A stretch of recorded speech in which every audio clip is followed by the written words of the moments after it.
is known to the world as the Eternal City, with the Coliseum, the Trevi Fountain, and so much more to see. It's the best pasta I've ever been. But how do you maximise 3 days in the Italian capital? Welcome to your ultimate guide to Rome.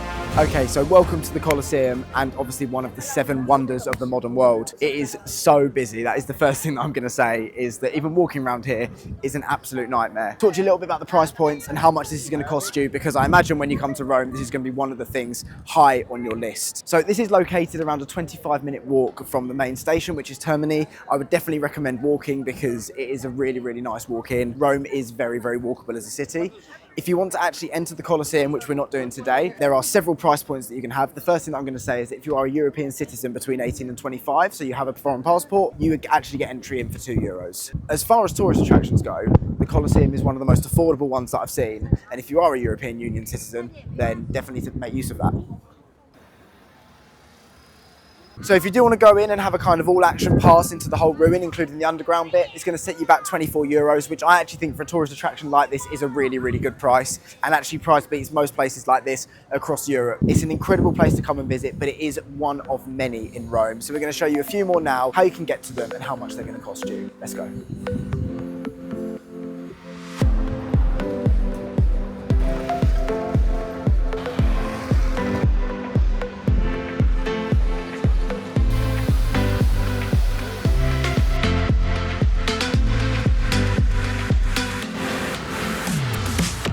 Okay, so the one thing that you won't be short of in Rome is good bars and good restaurants. There are literally thousands, and there's so many like kind of little narrow streets where you can sit both inside and outside. It obviously is one of the culinary capitals of the world. It's the home of kind of Italian cuisine, but there are so many places for you to get cheap and luxury eats all across the city.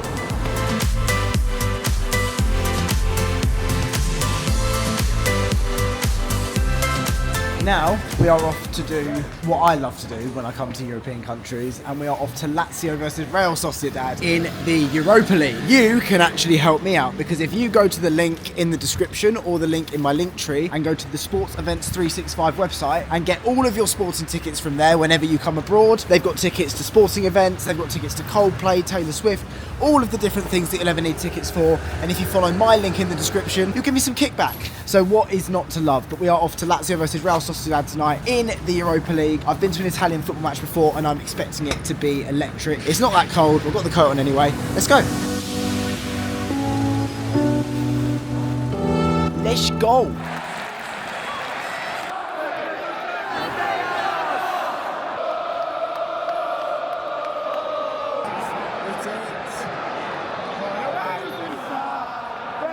Welcome to the part of the Ultimate Guide to where I talk you through hotel prices, flight prices, best places to stay. My team have done a lot of research into this. There's going to be a lot of information here, but we're going to try and interrupt it with different kind of points where we've kind of explored the city, giving you a few facts and things like that along the way. Let's start with flights. So Ryanair are always offering the most competitive flight pricing, followed by Wizz Air. There are 2 airports in Rome. There's Ciampino and Fiumicino. They are both equally as far away from the city centre as you can get. They both require about an hour to get into Termini, which is the main transport hub in the centre of Rome. The high season in Rome is April to October, so that's when obviously it's going to be at its hottest, but we're in the low season right now and it's still 17-18 degrees. It's definitely kind of shorts weather, so don't be put off by coming in the winter. I think in December it does get a little bit colder, but we're at the end of January and we're actually really enjoying the weather. So prices, based off of a low season weekend break for 3 nights, you're kind of looking at around £70 for flights. That's return. Obviously then if you're adding cabin bags and checked bags, that price is going to go up to about £110, £130. If you're going in the high season, again, based on a weekend break across 3 nights, the flights are going to set you back a little bit more, particularly if you're going in sort of June, July, those school holiday periods. They're going to cost you around £160, £170. That's the average. Use Skyscanner, use all the different tools like I've told you. We did do a pricing based on a midweek break actually in August in the dead centre of summer holidays, just to kind of show you what you're looking at if you do want to go during the midweeks. But a midweek break in the last last week of the summer holidays is only £150 flights right now, which, to be fair, for August is a good price. Again, that's backpack only. So what we try and do in this series is we try and focus on all three budget categories. So budget travel, mid-range travel, and then luxury / high-end travel. My team have come up with three really good places in each of these categories that I'm kind of just going to go through now. So budget options: Best Vatican Apartment, which is 4 stars, Angelina de Mora, which is 3 stars, and then Accommodation Corail, which is also 3 stars. Now these double rooms all are around the £300 mark. For a 3-night stay in the centre of Rome is a really good price. For context, the place that we're staying in here, Maison Manelli B&B, is located just about 15 minutes from the Vatican City walking and still set us back about £75 a night. That is in low season. If you do want to go mid-range, you can go to the Palazzetto Trevi, which is obviously at the Trevi Fountain, for £575, Citizen Rome at £532, Vinci House at £405. These are all low season options and they're still very affordable. Obviously, if you are going as 2 people, you can trim that in half per person and that becomes a much more affordable stay. Obviously, bear in mind you've got to double the flight prices, like I said.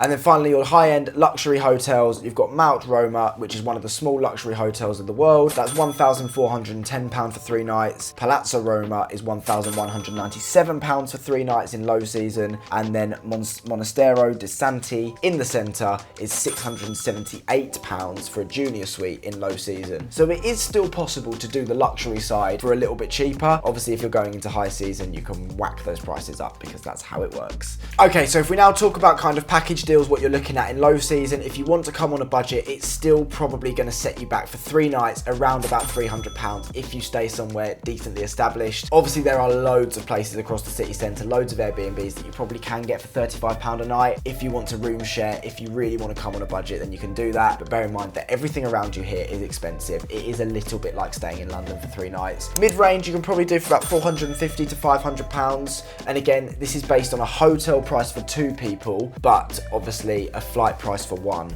So just bear that in mind. So if you are coming as 2 people, you can add a £70 cost onto this and then divide it by 2, because obviously the hotel price won't change, but you'll need to buy another flight. If you wanted to do it luxury, you could probably do it for around £800, and that's based on the cheapest luxury hotel that we could find and a backpack only flight. So again, I think you can do Rome for 3 days on a backpack. I really don't think that's difficult. I know some people are obsessed with bringing suitcases whenever they go away for whatever duration. I really think they need to get away from that and stop giving money to the low-cost airlines in the places where they make the most profit, because ultimately that's the reason that they keep flight prices competitive. If you want to go in the high season, everything can basically be ramped up by 20%. So budget, you're looking at £500 if you're coming in July or August. Mid-range, you're looking at £700 if you're coming in July and August, and then high-end, if you want to stay luxury for 3 nights in Rome in the summer, it's going to set you back £1,000, and that's just a fact of life. So if you're into things more active, then we've basically found 3 different activities that we think would be really good. E-bike tour of top landmarks, which will cost you £58 per person. A highlights bike tour, which obviously isn't e-bikes, it's on standard bikes, that's £38 per person. And then you can do a rafting tour with pizza included for £34 per person. If you are interested in booking any of these activities or you want to find out more, you can email travel@alfiewatts.com for free travel advice all the time.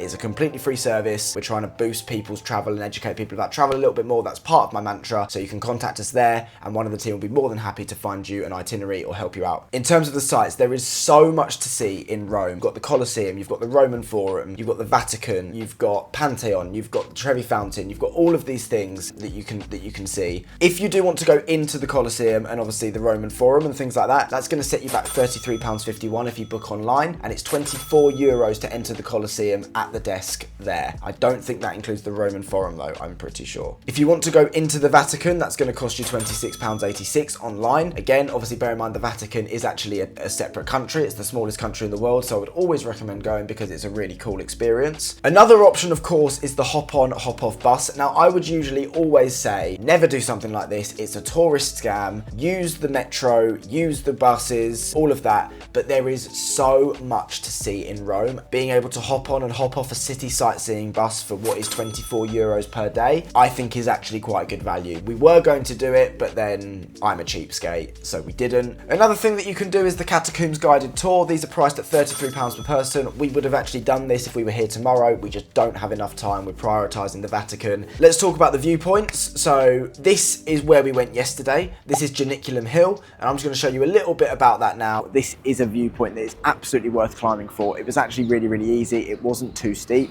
This is probably one of the best free viewpoints that you're going to get of the city. It's incredible. You can go to St. Peter's Dome, but that gets very, very crowded and it's obviously inside, but that gives you a 360 sweeping view of everything. This is nuts though, and we've come just at sunset, meaning that the city is really nicely lit behind us as well.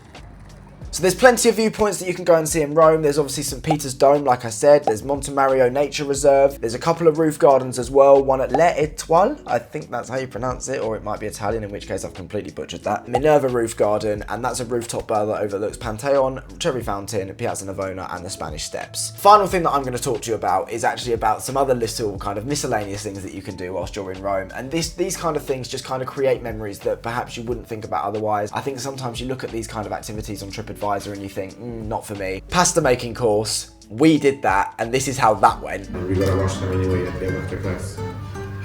Success. Just the surface until you get the yellowish color. The color you're gonna get, guys, is gonna be the color of your pasta. That's why we do this firstly.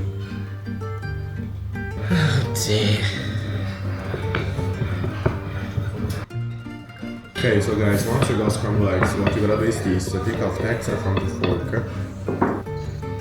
I'm glad yours is the same as mine. Yeah, it's reassuring. Yeah. So that's mine. It's got a crease in it.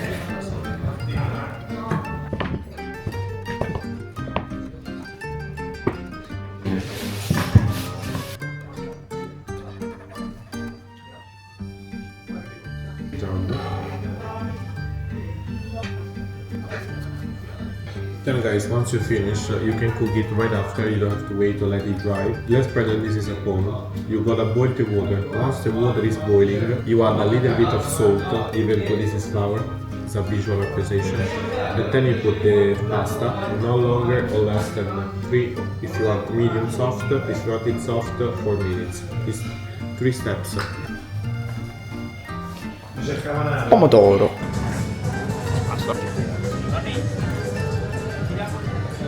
That is the best pasta I've ever eaten.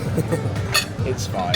Like, it tastes like pasta. So that's the kind of thing that I would definitely recommend doing. There's a pizza cooking class as well, and of course then we are close to Pompeii and Naples, so you can get day trips and things like that. They are a little bit more expensive, but there's so many places in the city that you can go and get access to things like that. There's also great coach connections to places all across Italy, and obviously there's trains as well. So if you do want to do this as part of an interrailing trip, then that's absolutely something that you can do. The last thing that I kind of want to talk to you about is actually a little bit about food. Now, there are so many restaurants, food. Italians pride themselves on food. I cannot even begin to go through all of the different food options. Some things off the top of my head that you might want to consider. Obviously the pasta and the pizza are very authentic here. Don't go to some takeaway nonsense here. Like, go and eat some Italian food because you can actually find it a little bit cheaper.